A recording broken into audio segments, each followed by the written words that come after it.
Yeah, I'm a pretty binary thinker. I'm non-binary in everything else, though. Would the dog be willing to denounce Vladimir Putin? I don't want to be on TV, but I don't. We'll remember that. That's all I'm saying. That will be remembered. I mean, yeah, in an ideal world, they wouldn't be white, but at least the bad guys are white, you know? I try to look on the bright side. I think we should just be blocking the airspace and then, you know, let the cards fall. You know, if it's war, then it's war. It's not like I'm fighting personally. I'm not like I'm some soldier. I mean, if you ask me, Iraq was probably holding the WMDs for Putin. You know, a little industry secret, but if you move on to a new personality, you never really have to be held accountable for how right or wrong you were about your last thing. Found out there's a Russian microwave, so getting rid of that. I won't eat Russian soup. I refuse to eat Russian vodka. Yeah, I know there's other war stuff happening all over the place, but maybe if they wanted people to care, they should get better at going viral. How many TikTok stars does Yemen have out on the forefront?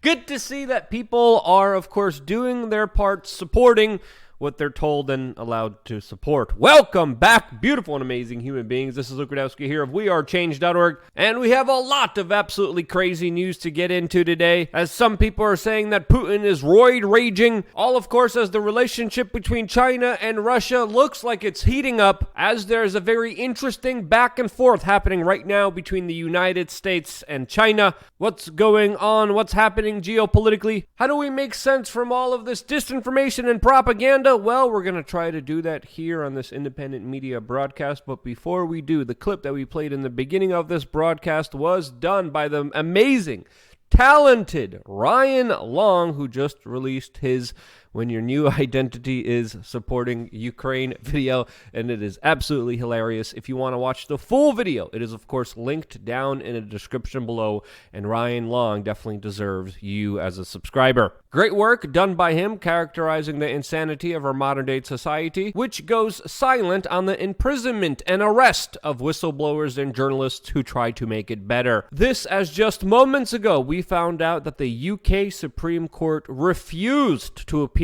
Assange's extradition. Now the case is moving forward to the UK Home Secretary, who most likely will be authorizing the extradition of Julian Assange to the United States to pay for the horrible crimes of actually doing meaningful journalism that made the government be held accountable to the citizens that they were supposed to be serving. So yeah, that happened. Also in other news, this season of Build Back Better 2 is absolutely trash. Some would say trash on fire, as of course the dollar is rapidly losing its status as the global reserve currency. The economy is being obliterated by what some people call deliberate moves made by this administration that have promised to destroy the oil industry and energy sector. They have done so. Now they're claiming that they never had these plans that they campaigned on, as of course almost every step of the way, whether it's lockdowns, restrictions, mandate, the disruption of the global supply chain, the disruption of the U.S. energy production sector, regulations, rules, taxes. The government has intervened in our economic, financial lives to the point where it is unsustainable. All of this while still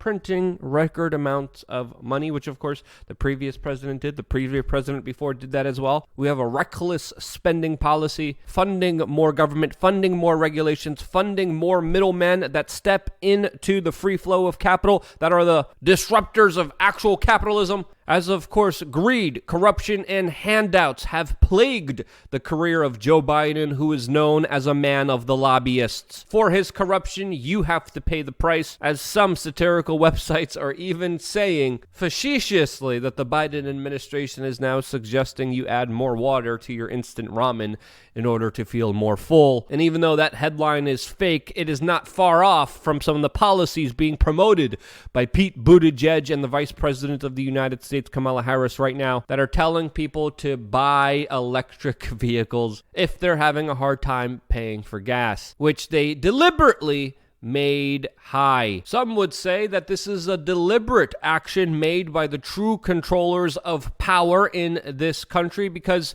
if you're going to be building back better, you first need a great reset. You first need to destroy the current order in order to create the new order, which, whether we like it or not, whether it's a grand conspiracy scheme or not, is happening, even according to Ray Dalio, who just released a very fascinating video called The Principles for Dealing with the Changing World Order, detailing the rise and falls of empires, which is definitely worth a watch, as of course he details how financially unhealthy societies fall, and I think it's very fair to say that we are pretty unhealthy, to say the least. I'm going to be talking about that, plus a lot more later on today, specifically about the changing world order on LukeUncensored.com. I hope to see you there, a part of our private membership organization and group, as of course we strive to share and tell you the information that could help you out the most as best as we can. I do a lot of research, a lot of homework, particularly on this platform. I do a lot more of it than I do for this YouTube channel,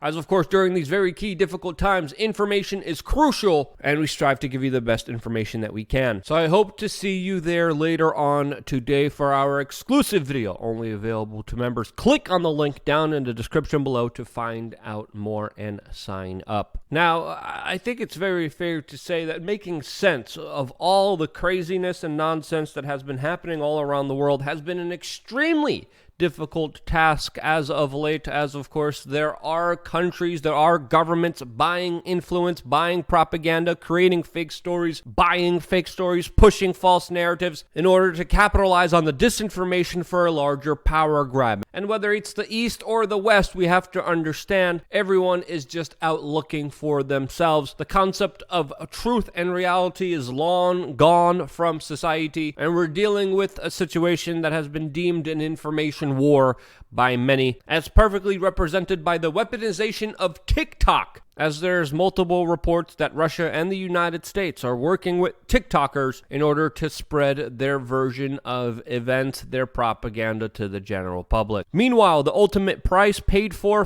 this power struggle are, of course, the innocent civilians of Ukraine caught up in this madness, who have sacrificed almost everything, including their lives, their livelihoods, their homes, for this larger geopolitical chess game that is unfolding right in front of us. A game that is escalating and involving more countries, creating more drastic situations, as there's accusations from both sides about the possibility of using chemical weapons, the possibility of dirty bombs, small nuclear devices. The latest theory espoused by The Sun is that Putin could unleash a deadly virus from seized Ukrainian labs and then allegedly blame it on them. The fact that there are labs should be raising a lot of eyebrows here in the United States, with citizens asking where their tax dollars are going to, as of course the Undersecretary of State has even issued warnings about those labs not being secured in a battle conflict area, and the possibility of the Russians getting their hands on the biological agents that the United States was somehow working with in Ukraine, with substances like anthrax and others. Now, whether this ex-British chemical weapons colonel is right or not, who knows, but the fact that there's now biological facilities inside of Ukraine during a time of war is worrying, and should be worrying to everyone, as China is deciding to step into this situation, saying specifically that all parties should give thorough responses and claims of what is happening here. Washington, D.C. has responded with saying that Moscow's allegations are groundless and propaganda. It's also important to note that there was a PR campaign for the last few weeks saying that there was no biological facilities, then of course that there were, and that of course they were worried that Russians were going to get their hands on it. Now, the involvement of the Chinese here publicly declaring these statements, demanding answers from Russia and the United States, is a very telling response, as of course it's highlighting a significant role that the Chinese want to play on the international stage. It's also important that Russia has been asking China for military support, as well as, quote, economic relief from China. This according to unnamed sources from the New York Times and Washington Post, which the Chinese government has said that they are unaware of. Now, of course, Moscow hasn't confirmed this report, but the United States, specifically with White House National Security Advisor Jake Sullivan, have warned China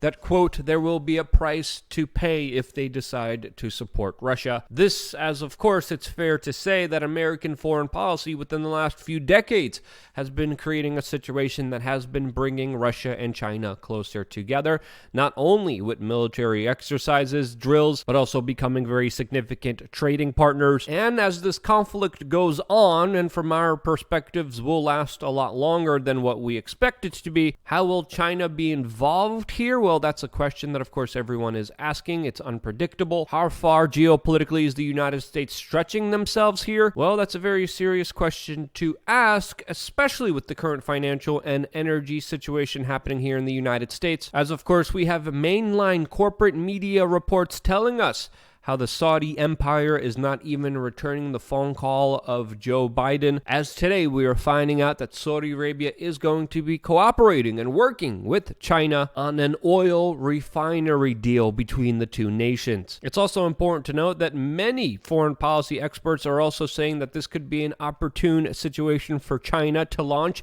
an attack on Taiwan, which, as we know, they've been trying to do for a very long time. This would complicate and endanger the larger geopolitical sphere even that much more, as just moments ago we got an announcement that China has sent 13 aircrafts toward Taiwan, as of course China has been making very aggressive statements against Taiwan and has been conducting many military exercises, invading that island, fully taking it over. This is also the same country that the United States heavily depends on chips, which are in shortage of for our electrical components here in the United States. Now, as even The Guardian writes how the White House is at a face-off with Saudi Arabia and the UAE, as of course we previously told you that asking these countries to produce more oil is a ridiculous claim that has to be met with something that you could negotiate for in order to give them to, because right now Saudi Arabia and the UAE and even Russia in some instances are being financially rewarded by the price of energy going up, because when it does, they sell it at a higher price, they get more money, and unless you could incentivize the Saudis and the UAE and other oil-producing countries to do something different, just asking them to do something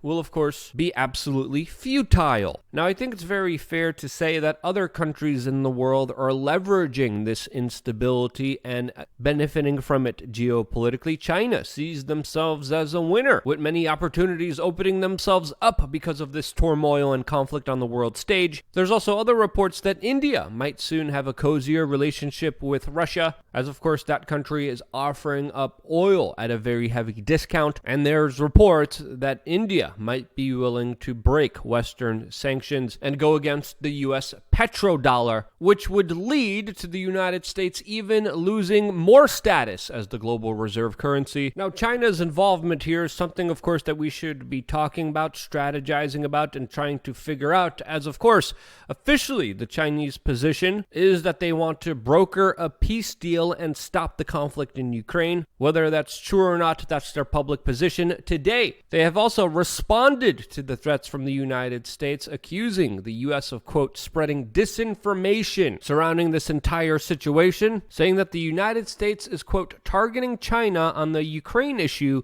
with malicious intentions. So geopolitically, I would have to say that the situation is definitely only getting more tense.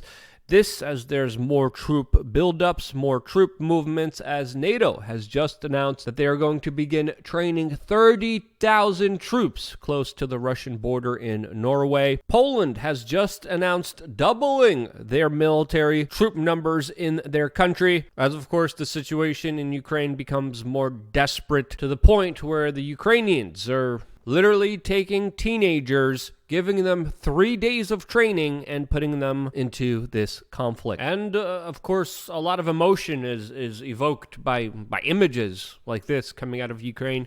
There's, of course, a bigger question about the morality of all of this, even the logic, especially with civilians running around, especially with the possibility of friendly fire. And I think the one constant that I could say, that I could fully stand behind, is that this conflict should end. It should end immediately. It should have never started. In my opinion, it's unnecessary and it could be cataclysmic. In my opinion, it is just as unnecessary as it is dangerous for everyone involved here. There's also a crazy situation unfolding in the Donbass region. I didn't have time to talk about that, but expect this to be the next excuse for more Russian escalation in the region. I'm going to be talking about that plus a lot more later on today on LukeUncensored.com. Again, very complicated, very crazy situation. Seeing other people from around the world, other countries, other diplomats now get involved here. shows you how very complicated, how very crazy this situation is. I hope we were able to shed some kind of light on it to make you understand it somewhat better. And if you thought we did that, share this video with your friends and family members. It's more imperative than ever. If you thought we got anything wrong, and again, during this very difficult time of reporting, there are things that we will get wrong. Everyone will get things wrong because of the level of misinformation, disinformation, and propaganda out there. It's almost impossible to discern truth from reality. We did our best here. If we made any mistakes, please let us know because we need to be held accountable in some kind of way. I provided more perspective on this entire situation in this video. You could click on it right now to get a better understanding of this. I wouldn't be here if it wasn't for you, and this is why I love you guys. Stay tuned for more here on LukeUncensored.com or wearechange.org. LukeUncensored.com is another video later on today, but whatever. Love you.